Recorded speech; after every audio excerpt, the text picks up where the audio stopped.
Hey guys, so today we're going to talk about intensity in training, because a lot of you right now will just be using resistant bands, dumbbells that are a lot lighter than what you'd normally pick up, or just body weight. So here's just some great tips to keep adding that intensity and load on the muscle. So the first and my favorite is time under tension.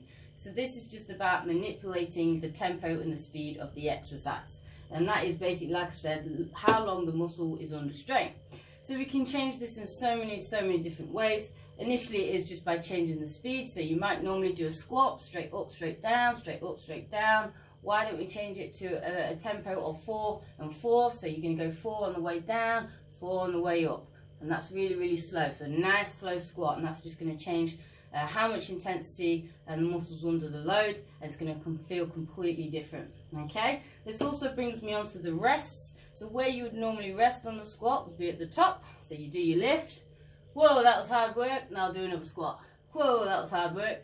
Change it to the bottom. So that's where the most load is, right at the bottom of the squat. Hold that there as your rest. Hold it for 2 seconds. Take the rest out at the top. Straight up, straight down. Pause for 2. Straight up, straight down. Pause for 2. Changes the exercise completely. Okay? Coming on to static holds. So you might want to do some squats and then superset with some static squats against the wall. And that's just basically where you're not moving. So you put your back against the wall, hold the squat for 20 seconds. See how that feels. Okay? Moving down the board. Isolation work. So rather than squatting with 2 legs, why don't we bring it into a split squat? So just use 1 leg and just see how that changes the whole intensity. You've only got 1 leg carrying the whole exercise, very difficult. Added more weight straight away. You could also bring in time under tension as well with that and change the tempo. That's really going to burn. Moving down. Shorter rest periods. So it's quite common, you're in the gym, maybe you have a rest period, it might end up accidentally being a bit longer than you planned because you're on your phone or you chat to the guy next to you or something. But set a timer on your phone, set a little bleeper. Shorter rest periods makes it more demanding, a lot harder. Okay? Partials and pulses. So this is really cool. So once you finish your set, let's go back to squats. You get to the 12th. Yeah, I'm done. No, you're not. Let's bring it to a half range now. Half a squat and bounce it out. Little pulses. Pulse it out for 12. Nice and fast, nice and fast. That's going to hurt. Okay? That's really cool little technique you can put in the end there. And finish. Supersets, triceps, and giant sets. So you can do this with the same muscle group or opposing. So for example, chest and back would be a good superset. So you might do press-ups into seated rows. Same muscle group, you might want to do press-ups into dumbbell flies. Okay.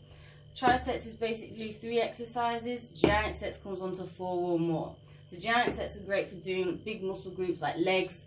It'd also be really cool to do on like a back day. So for example, you could do some pull-ups, okay, straight into some seated rows with the band, and then you might go over dumbbell bent over rows, followed by resistant bands, lat push down. So you're just targeting the back in so many different ways, creating a lot more volume and more work under that duration.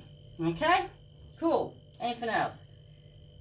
Oh yeah, you could also put some body weight in there as well. So you might do a tricep, 2 exercises, and then finish with a body weight exercise that's hitting the same muscle group, and that's just going to help make it feel harder and more intense. Okay, cool. And finish. Ooh, got a couple more points there. Do the opposite. So if you're always working heavy weights, why don't you try going light, high reps? So if you're normally doing 6 to 10 rep ranges, go for 20, 25. See how that shakes things around. Okay. And then just to finish, we've got use your resistant bands. They're a great way for imitating the cables and maintaining the tension throughout the whole lift rather than dropping off at the top of the lift. So I would really encourage, if you've got bands, to use bands with dumbbells. Cool. So there's just a few tips there, guys. Hope it helps. Keep your training intense. And remember, if you don't stay fit, you're gonna lose your shit. Enjoy the sun.